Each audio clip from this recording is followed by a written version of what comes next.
महिन्यातच तिला एक बोकड झालं आणि त्याचं नाव मी हरण्या ठेवलं. बघता बघता हरण्या बराच मोठा झाला आणि आमचा दोघांचा एकमेकांवर लय जीव बसला. एकदा माझ्या मामाचा मुलगा गुलब्या आमच्याकडे आला आणि माझ्या आईला जाऊन बसलो. नवसाचं काहीतरी बोलत होता.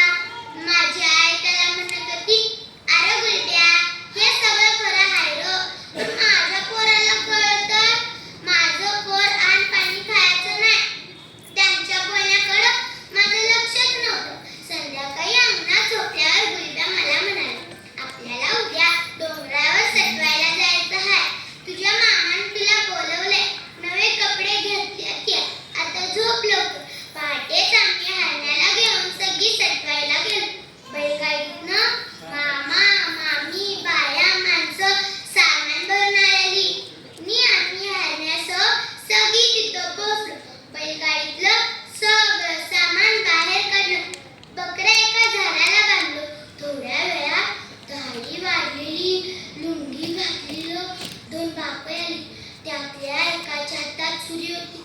आमच्या मामाने त्याला काहीतरी सांगितलं. एक जणानं माझ्या हरण्याच्या पायाला धरलं. दुसऱ्या हातात सुरी घेऊन मंत्र म्हणत होता. हरण्याने एकदाच माझ्याकडे बघितलं. मी मोठ्यानं ओरडलो. काय चाललंय हे मला कळायच्या आतच लुंगीवाल्यानं माझ्या हरण्याच्या नरड्यावर खचा सुरी चालवली. रक्ताच्या चिलकंड्या माझ्या अंगावरती उडल्या. हरणाचं मुंडकं धड वेगळं झालं. थरथर कापलं आणि शांत झालं. हे बघून मी मोठमोठ्यानं रडायला लागलो. सगळ्यांनी शिव्या द्यायला लागलो. गडा लोळायला लागलो.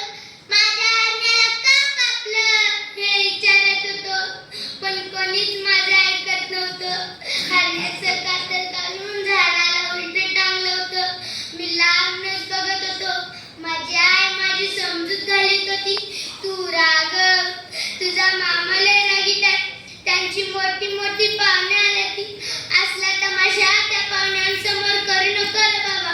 तेवढ्यात तिथं मामी आली आणि माझ्या आईला म्हणली, वंस, तुझ्या पोरानं करायचं तेच केलं. माझ्या दोन पोरींच्या पाठीवर या सटवायच्या नवसानं पोरगाला आज मी नवस फेडायला आलो तर या गाबड्यानं काय तमाशा करून टाकला. जण घरातलं कोण गेलं.